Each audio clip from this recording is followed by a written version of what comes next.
ये राधा नाम नाम ही नहीं है, ये महामहिम परा मंत्र है, परा विद्या है। जितने क्षण जियो केवल नाम में जियो, नाम में। राधे राधे कथा नाम लेकर जितने सेकंड तुम्हारी श्वासें सार्थक कर लो, तुम भगवत प्राप्त हो जाओगे। नाम को भूल जाने पर ब्रह्मत्व और शिवत्व भी कुछ नहीं है। सुख दुख क्षण स्थायी है, इसलिए किसी की फेर में मत पड़ो, केवल नाम नाम नाम लेकर भगवान शिव विष पान कर गए, आज भी गले के नीचे नहीं उतरा। यही है नाम नाम। नामी की अपेक्षा नाम अधिक शक्तिशाली पाया गया। नाम परम शांतिदायक है। ये महान जगा हुआ सामर्थ्यशाली है नाम, राधा राधा। दृढ़ विश्वास करो और ये नाम रटते रहो। बिना श्रद्धा के भी नाम लोगे तो तुम्हें भगवत प्राप्ति करा देगा। श्रद्धा की बात क्या, संचरण होने लगेगा। नाम जप में सब सामर्थ्य विराजमान है। ये केवल प्रवचन की बात नहीं कर रहा, अनुभव की बात कह रहा हूं। इस नाम के उच्चारण से भवरोग निवारण हो जाए तो साधारण बात है। दैहिक व्याधियों की तो पूछना ही क्या है। कोई भी चिंता तुम्हारा स्पर्श नहीं कर सकती, कोई भी बाधा स्पर्श नहीं कर सकती जिसकी जिह्वा पे राधा नाम है। आदि भौतिक, आदि दैविक, आध्यात्मिक कोई भी भय नहीं रहेगा। सभी भय भयभीत होकर भाग खड़े होंगे। सदा के लिए तुम निर्भय और निश्चिंत हो जाओगे। इसलिए मेरी बात मान लो, नाम लो। नाम जीव का एकमात्र कर्तव्य उद्देश्य नाम। नाम भूल जाने पर इंद्र का इंद्रत्व भी नरक के समान लगने लगेगा। यदि नाम जप करोगे तो तुम्हारे हृदय में नाम नहीं चल रहा, पूरी पृथ्वी में घूम जाओ, कहीं शांति नहीं मिलेगी। ये महापुरुषों के वचन है। चिरकाल तक कहीं भी तुम घूम आओ, कहीं तुम्हें शांति नहीं मिलेगी यदि नाम जप नहीं करोगे। तब लग कुशल न जीव कहूं, सपने हो मन विश्राम, जब लग भजत न राम को शोक धाम।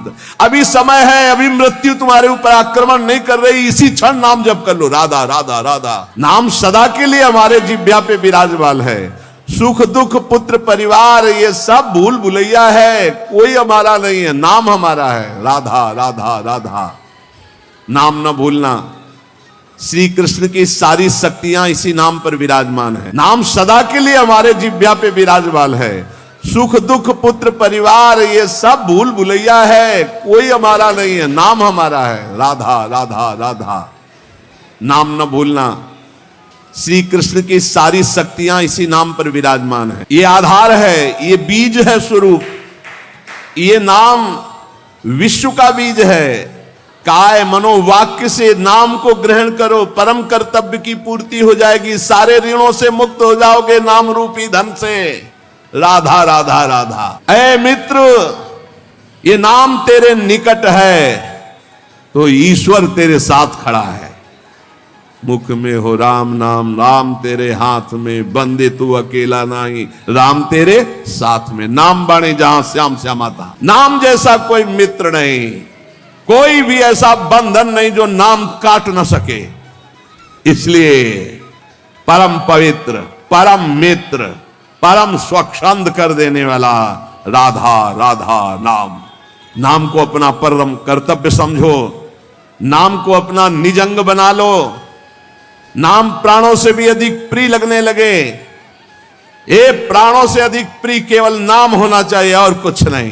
पूरे शरीर को झकझोर के रख देती जिस समय कुंडली जागृत होती यौगिक क्रियाओं के द्वारा। और नाम के द्वारा जब जागृत होती तो पता ही नहीं चलता कब जागृत हो गई। ये ध्यान रखो।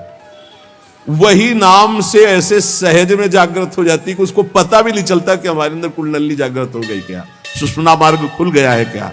खूब नाम में प्रीति तो अनुभव होने लगेगा कैसे प्रभु हमारे समीप रहते हैं। ये कितने बड़े महापुरुषों की खुली हुई बात है। भगवान मेरे समीप हैं, भगवान मुझे शास्त्रों भुजाओं से ढके हुए हैं, मेरी रक्षा कर रहे हैं, भगवान मुझे स्वीकार कर चुके हैं।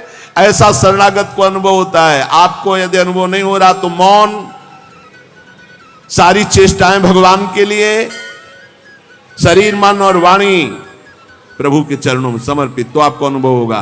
सकता है ये तो विरक्त कर सकता है, गृहस्थ कैसे कर सकता है? तो बोले गृहस्थ संबंधी जितने कार्य वो सब प्रभु को अर्पित करो, नियम से भजन का समय रखो।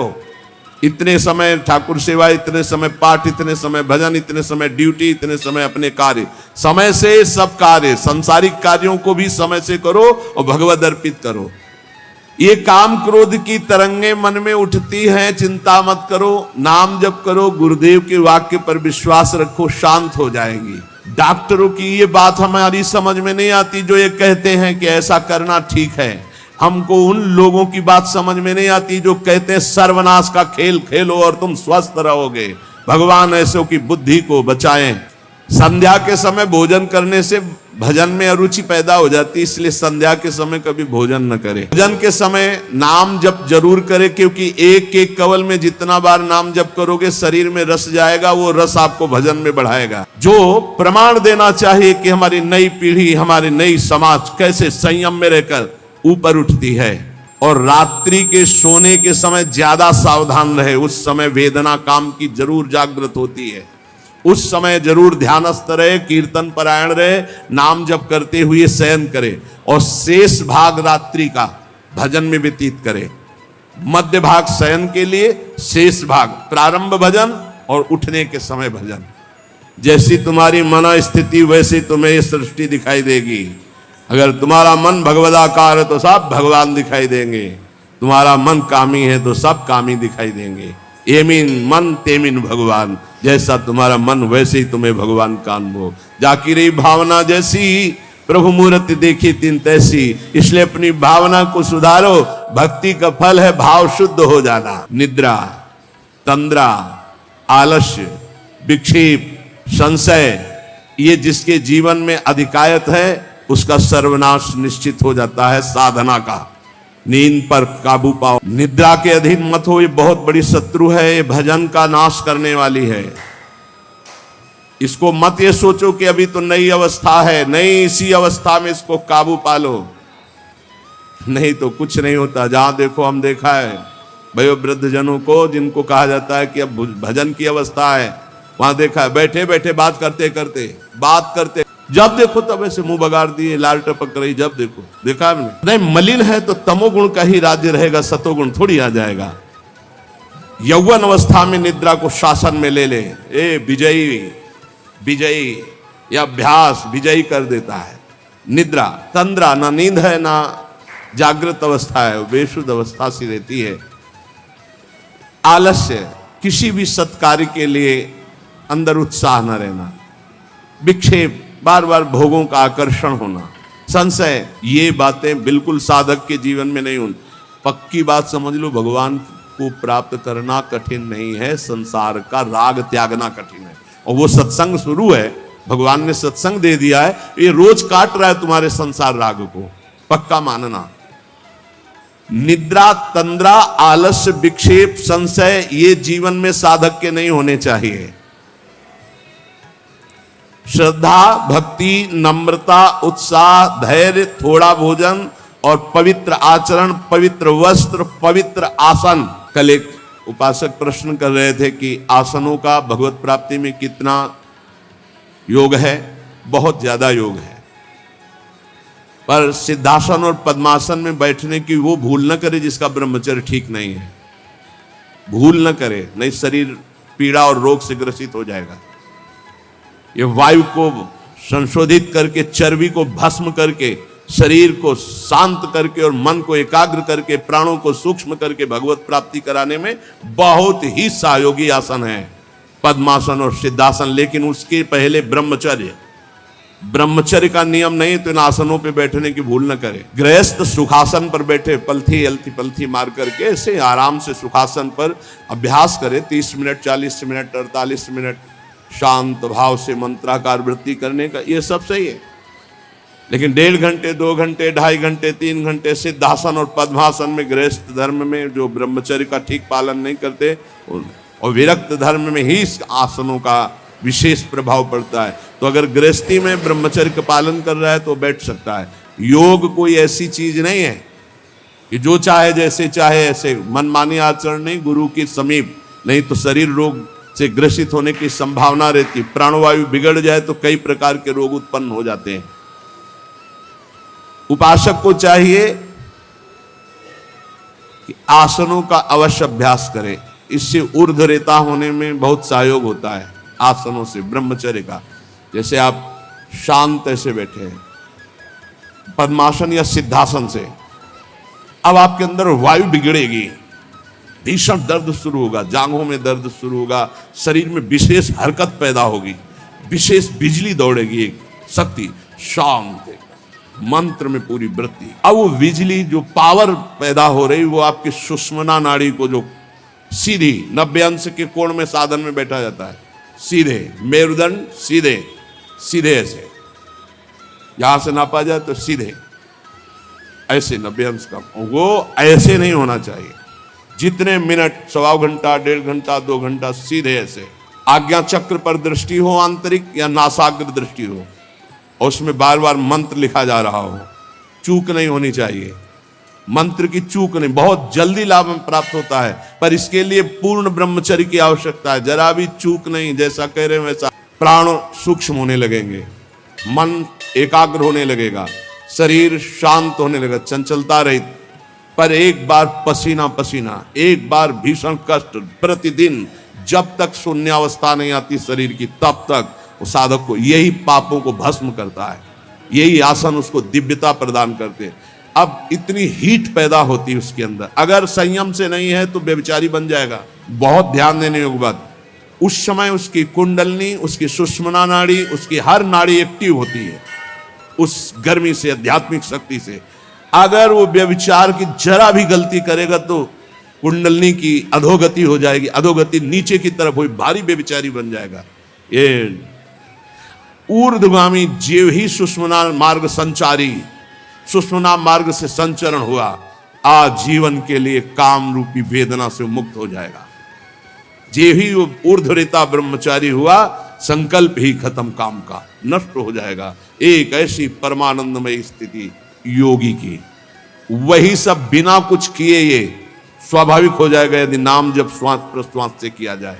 ध्यान रखना, एक इतना कठोर और एक इतना सहज। श्वास प्रश्वास पर ध्यान है, हर समय नाम चल रहा है, वो सब बड़े शीतल प्रकृति से जागृत कर देगा। कुंडलनी जागृत हो जाएगी, सुषुम्ना मार्ग संचारी संचरण होने लगेगा। नाम जप में सब सामर्थ्य विराजमान है। ये केवल प्रवचन की बात नहीं कर रहा, अनुभव की बात कह रहा हूं। पूरे शरीर को झकझोर के रख देती जिस समय कुंडलनी जागृत होती है यौगिक क्रियाओं के द्वारा, और नाम के द्वारा जब जागृत होती है तो पता ही नहीं चलता कब जागृत हो गई। ये ध्यान रखो, वही नाम से ऐसे सहज में जागृत हो जाती कि उसको पता भी नहीं चलता कि हमारे अंदर कुंडलनी जागृत हो गई क्या, सुषुम्ना मार्ग खुल गया है क्या। खूब नाम में प्रीति।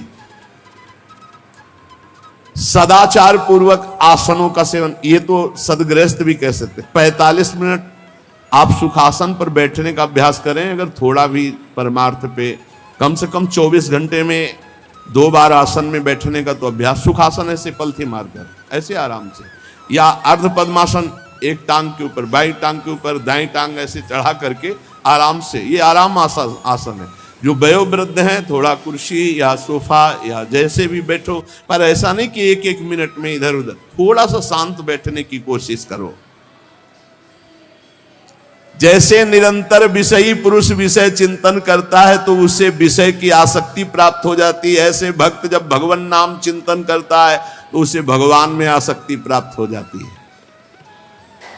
जैसे विषयी पुरुष विषय चिंतन करता है तो विषयों में आसक्ति हो जाती है जिसमें है ही नहीं कुछ, घृणित स्थानों में आसक्ति हो जाती है। फिर सच्चिदानंद का जब चिंतन होता है तो उसमें आसक्ति हो जाए तो कैसा आनंद होगा।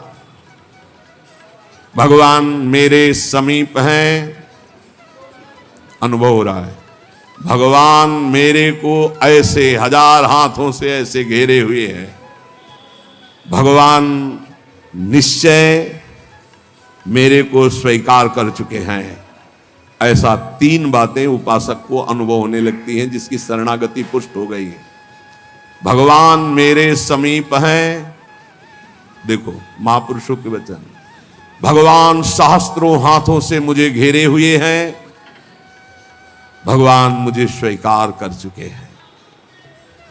ये तीन बातें शरणागत के अंदर आ जाती हैं। देखो आपको अनुभव होता है भगवान मेरे समीप है।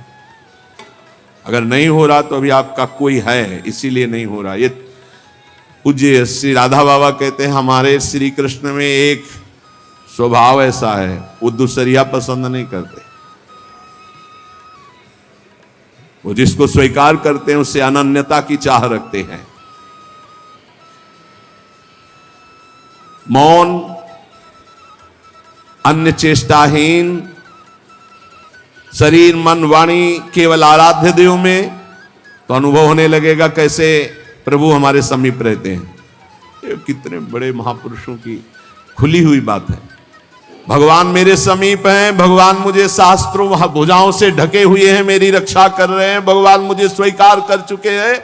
ऐसा शरणागत को अनुभव होता है। आपको यदि अनुभव नहीं हो रहा तो मौन, सारी चेष्टाएं भगवान के लिए, शरीर मन और वाणी प्रभु के चरणों में समर्पित, तो आपको अनुभव होगा प्रभु मेरे समीप है। अनुभव होता है हर उपासक को। जीवित कैसे रहे, जो भोगों से जीवित है उनकी बात अलग, जो प्रभु से जीवित है उनकी बात।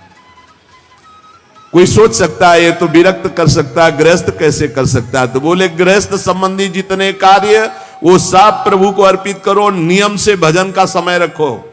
इतने समय ठाकुर सेवा, इतने समय पाठ, इतने समय भजन, इतने समय ड्यूटी, इतने समय अपने कार्य, समय से सब कार्य, सांसारिक कार्यों को भी समय से करो और भगवद अर्पित करो। जब तक दूसरों से क्रोध करते हो, द्वेष करते हो, कपट रखते हो, स्वार्थ भरा व्यवहार करते हो, अभिमान भरी वाणी बोलते हो और लोक में दूसरों की निंदा करते हो, तब तक हृदय में विद्यमान भगवान होने पर भी तुम ये अनुभव नहीं कर सकते कि वो मेरे समीप हैं। जब तक दूसरों से क्रोध करते हो, द्वेष करते हो, कपट भरा व्यवहार करते हो, स्वार्थ रखते हो, अभिमान भरी बात बोलते हो, दूसरों की निंदा करते हो, तो हृदय में विद्यमान रहने पर भी भगवान का अनुभव नहीं कर सकते कि वो मेरे समीप है। ब्रह्मचर्य में जीवन परम पुरुषार्थ में जीवन होता है। ब्रह्मचर्य ही ब्रह्म की प्राप्ति का मुख्य हेतु होता है। ये मुख्य हेतु होता है। मान लो जिसके त्यागने में इतना सुख है, उसको रोकने में कितना सुख होगा। मान लो ये कोई भी घड़े में छेद कर दो भर जाए, ऐसा कैसे हो सकता है? चलनी में गैया दुहे, दोष दैव को दे, हरि गुरु कहो न माने। कैसा कलयुग बढ़ गया है कि प्रमाण दिया जाता है सीरियल नौटंकी नाटकों से और डॉक्टरों से। कैसी बुद्धि भ्रष्ट हो गई है उपदेश देने वालों की। धर्म शास्त्रों की अवहेलना करके ऐसे उपदेश देने वालों को नरक की गति प्राप्त होगी, कोई भी हो। क्यों? क्योंकि वो जब ऐसा उपदेश कर रहा है तो स्वयं उसकी ऐसी धारणा है। और व्यभिचारी की गति कभी शुभ नहीं हो सकती। व्यसनी धन शुभ गति व्यभिचारी कभी नहीं हो सकती। शास्त्र मर्यादा का नाश करने वाले ऐसे लोग प्रमाण देते हैं नाटकों, नौटंकी और फिल्मों का कि ऐसा करना उस फिल्म में कहा गया, ऐसा करना उस डॉक्टर क्या है? शरीर संबंधी अंगों का ज्ञान रखने वाला है, ना कि वो परमार्थ विजयी योद्धा है। वो काम क्रोध लोभ मोह मद इनका ऑपरेशन करना जानता है क्या? इतना चाहे जितना तुम डिग्री ले लो, इस शरीर का तुम ज्ञान रख सकते हो, लेकिन मन का और बुद्धि का और परमात्मा तत्व का ज्ञान प्राप्त करने वाले महापुरुषों की, ब्रह्म ऋषियों की वाणियों का खंडन करने का अधिकार नहीं है। उन्हीं की बात से हमारा परमार्थ शुद्ध होता है। शरीर में जितनी पावर शक्तियां हैं वो सबका अंतिम रूप वीर है। सबका अंतिम रूप, सप्तम धातु का अंतिम रूप बनता है जाकर वीर। और उस पावर का नाश करने वाला कभी स्वस्थ रह सकता है? कैसी बुद्धि है, कैसा उपदेश है। यहां कह रहे हैं कि परमार्थ की शुरुआत ही ब्रह्मचर्य से होती है। इसलिए चाहे गृहस्थ हो चाहे विरक्त, गृहस्थ तो संयम से संतानोत्पत्ति के लिए भगवत प्रणाम करके, भगवत आराधना करके, दिशाओं को नमस्कार करके, तिथि और समय की योग्यता देख करके संतानोत्पत्ति के लिए भगवत पूजा भाव रखकर वो संयोग किया जाता है, सहवास किया जाता है। और भगवान की प्राप्ति के मार्ग में चलने के लिए इसका संचय किया जाता है।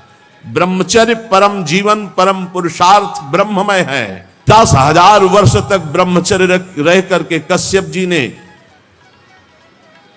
जब संतानोत्पत्ति का संकल्प किया तो विनता जी से भगवान गरुण जी का प्रादुर्भाव हुआ।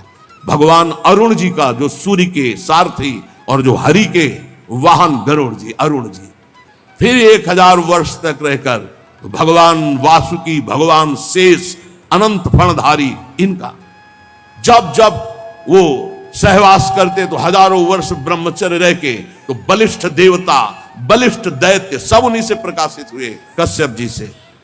ब्रह्मचर्य पूर्वक जीवन कई वर्ष व्यतीत करके नाम जप करते हुए फिर संतान, तो चाहे बालिका हो चाहे बालक, वो जगत मंगल करने वाला हो गए, पशुओं जैसे आचरण से नहीं। ब्रह्मचर्य जिसका ठीक है वही, चाहे गृहस्थ हो चाहे विरक्त, वही परमार्थ पर विजयी हुआ है आज तक। सद्भाषण, सद्विचार, सद्भावना, न्याय निष्ठा, आडंबर पाखंड का त्याग, वही जाकर के धर्मात्मा महात्मा बनता है। इसलिए भक्त को चाहिए कि ब्रह्मचर्य पर विशेष ध्यान दे और रात्रि के सोने के समय ज्यादा सावधान रहे। उस समय वेदना काम की जरूर जागृत होती है, उस समय जरूर ध्यानस्थ रहे, कीर्तन परायण रहे, नाम जप करते हुए शयन करे और शेष भाग रात्रि का भजन में व्यतीत करे। मध्य भाग शयन के लिए, शेष भाग प्रारंभ भजन और उठने के समय भजन।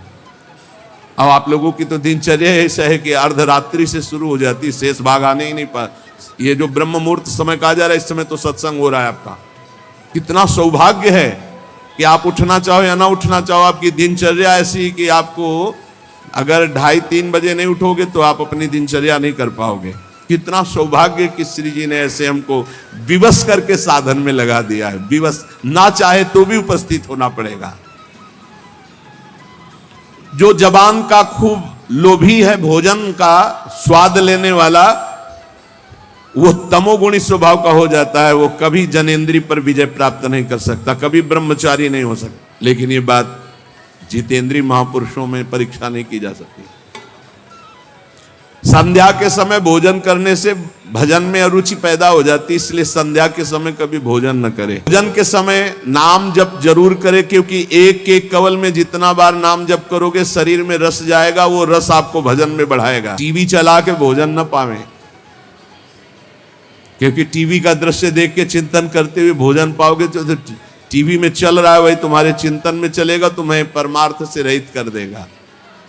अगर बहुते कुछ देखने सुनने की आदत है तो उस समय संतों के पावन चरित्रों की चर्चा सुनो, कोई कथा चलाओ, कथा सुनते हुए भोजन पाओ। अगर एकाग्रता पूर्वक भजन करने की रुचि नहीं जागृत हुई तो सत्संग सुनो, संतों के चरित्र सुनो, बड़ा प्रभाव पड़ता है।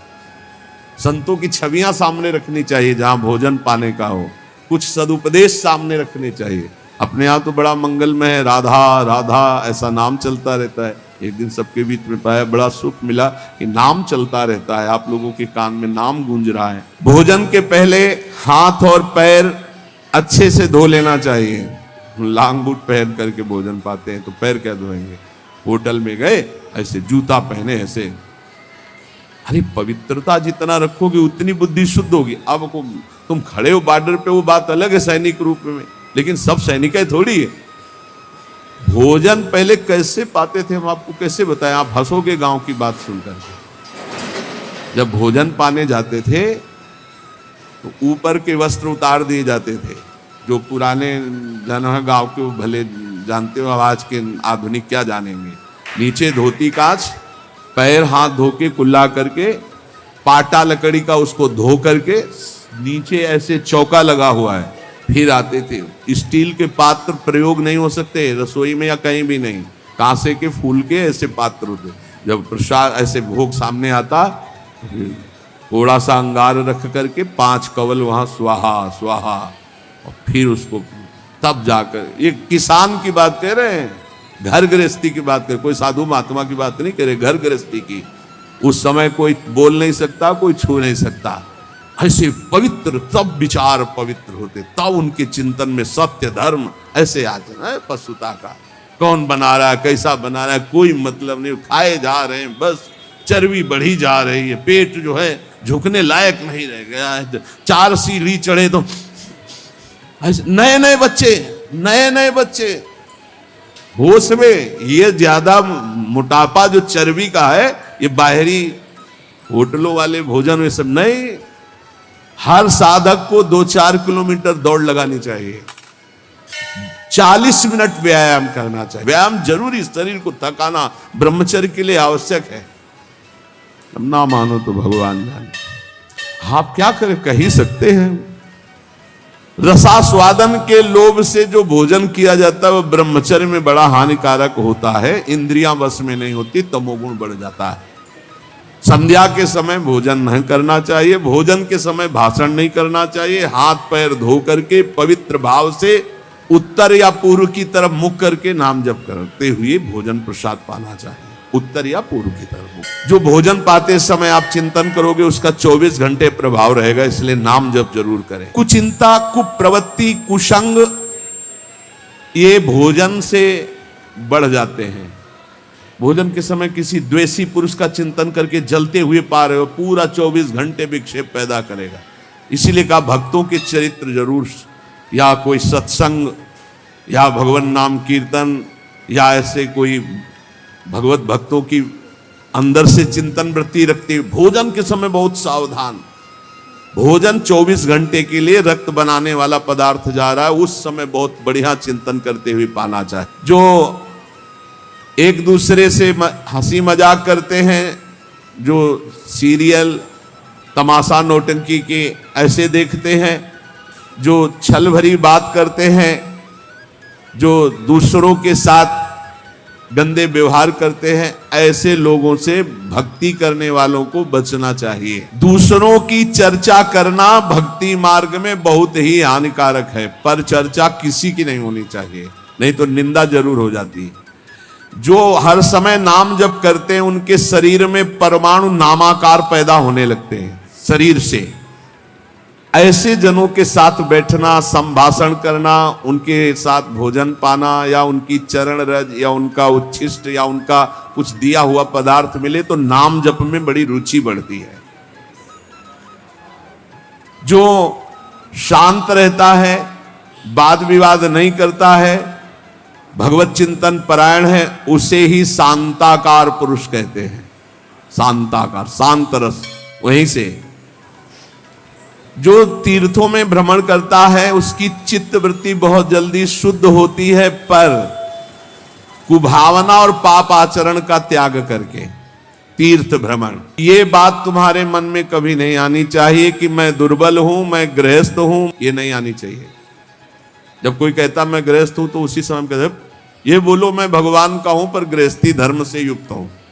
ये बोलो, आधी बात क्यों बोलते हो? तुम गृहस्थ हो, आधी बात है। पूरी बात है तुम श्री भगवान के हो पर तुम्हारा गृहस्थ धर्म है। जैसे हम प्रियाजू के हैं पर हमारा विरक्त धर्म है।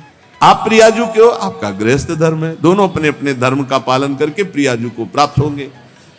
मैं बहुत नीच हूं, दुर्बल हूं, अपवित्र हूं, ये सब बातें केवल बोलने की बात है। अंदर से बात रहती मैं प्रियाजू को हूं, जैसा भी हूं प्रियाजू का हूं। ज्यादा इनका प्रभाव न पड़ने पावे अंदर, नहीं तो फिर निरुत्साहित हो जाओगे। नहीं, जैसा भी हूं प्रियाजू का हो। ये मन की दुर्बलता भजन से हटती है, धैर्य एवं उत्साह बढ़ने लगता है जिसका नाम जब चलता है। भक्त वही जो केवल गुरुदेव वाक्य और भगवत वाक्य पर विश्वास रखता है, अन्य नहीं। गुरुदेव के वचन और भगवान के वचन बस। देखो तुम्हें मैं बड़े अनुभव की बात बताता हूं। मैंने अपने प्रभु के नाम से जो प्राप्त किया वो हमको और किसी साधन से नहीं मिला। मैं इस समय मस्त हो रहा हूं। महात्मा श्री हरनाथ ठाकुर जी नाम के बहुत बड़े संत हुए। मैं तुम्हें अपने जीवन के अनुभव की बात बताता हूं। मैं इस समय बहुत मस्त हो रहा हूं नाम जप के द्वारा। कभी भी मैंने शुचि और असुचि का विचार नहीं आने दिया। शुचि माने होता पवित्रता, असुचि माने होता अपवित्रता। इस अपवित्र हूं कि पवित्र हूं इसका विचार नहीं आने दिया। हर समय नाम जप चलता रहा है। तुम्हें सच्ची बतावें, यहां ना कुछ पवित्र है ना अपवित्र है। देखो कैसा मन का नाटक है। ऊपर से नहा लिया, हम समझ रहे पवित्र है, और यही मल भरा हुआ, यही एक बस चावल भर चमड़ी का ढक्कन है ढका हुआ, नहीं तो यहां मलाशय मूत्राशय सब यही है। भला क्या पवित्र हो गया? ऊपर से पानी डाल, रेशम के थैले में बिष्ठा भर लियो, और ऊपर से उसको नहा दो तो पवित्र हो जाएगा क्या? अगर तुम्हें पता है कि इसमें विष्ठा भरा है, छुओगे उसे और इसमें भरा है। कितना इस शरीर से प्यार करते हो, है क्या ये थैला है और कुछ नहीं है। यहां भगवान बैठे हैं, यहां भगवान बैठे और यही पूरा है, नीचे सब नरक कुंड भरा हुआ है। भगवान से हमारा कोई संबंध है जिनकी हम खोज कर रहे हैं, कभी स्त्री में, कभी पुत्र में, कभी परिवार में, कभी मित्र में, हम उन्हीं की खोज कर, उसी प्यारे से प्यार करना चाहते हैं, पर समझ नहीं पाते इन शरीरों की आड़ में वो बैठा है, शरीरों से प्यार कर बैठते हैं और वो जो बैठा है उससे कोई मतलब नहीं रह जाता, इसलिए हर बार खाली हाथ हो जाते हैं। इस बार गुरु कृपा से पता चला कि शरीरों से नहीं, शरीरों के अंदर बैठे हुए परमात्मा से प्यार करना है। देखो बहुत बड़े महापुरुष के अनुभव हैं। सर्वदा मैंने अपने इष्ट का नाम जप किया है, उससे मैं मस्त हो गया। भला कौन अपने अनुभव ऐसे बताता है? संत ही कृपा करके बताते हैं। कभी भी मैंने सूची असूची का विचार नहीं किया, क्योंकि ये कभी पवित्र हो ही नहीं सकता। और दूसरी बात, मैं कभी अपवित्र हो ही नहीं सकता। दूसरी बात स्वरूप में है और पहली बात शरीर में है, ये कभी पवित्र हो ही नहीं सकता और मैं कभी अपवित्र हो नहीं सकता।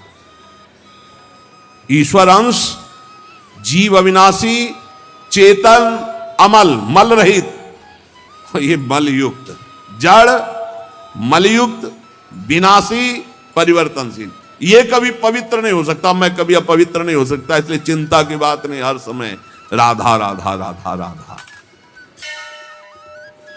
मैंने इस नाम से वो सुचितम स्थिति प्राप्त कर ली है। सुचितम माने परम पवित्र स्थिति, जिसको मैं वाणी से नहीं बता सकता। मैं इस नाम से एक स्थिति प्राप्त की है जो शयन में, स्वप्न में और जागृत में मुझे हर समय डुबोए रहती है। पकड़ना, महापुरुषों की बात पकड़ना। वेद मंत्र और यंत्र तंत्र में सबे सार को सार, ताते श्री सुख प्रगट कियो नहीं, जान सार को सार। परम धन राधा नाम आधार। इस राधा नाम से बढ़कर के और कुछ भी नहीं है। श्री कृष्ण भी इसी नाम का जप करते हैं और श्री कृष्ण ही इनको गुरु मानते हैं। किनको? जिनका नाम राधा है। पी को नाचन सिखवत प्यारी। कई ऐसी स्वामी हरिदास जी महाराज ने पद लिखे, कई ऐसे महापुरुष। 16 चौको 64, 4 गुना परम प्रवीण प्यारी जो लालजू से। 16 कला श्री लालजू, तो 64 कला परम प्रवीण श्री प्यारी जू। इस नाम के उच्चारण से भवरोग निवारण हो जाए तो साधारण बात है।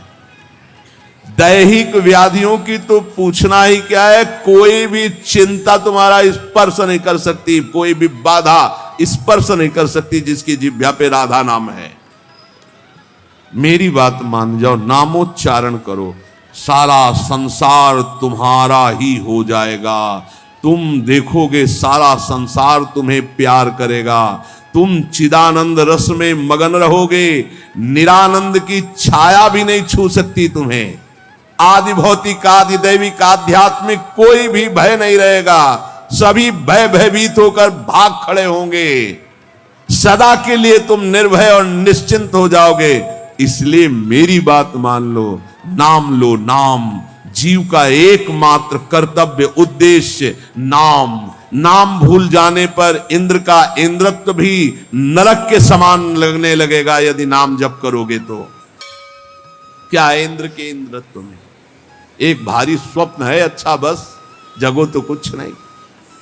देखो, नाम भूलने से माया के दास बन जाओगे और नाम चलने पर जीवन मुक्त हो जाओगे। बड़ी बढ़िया बात है। एक क्षण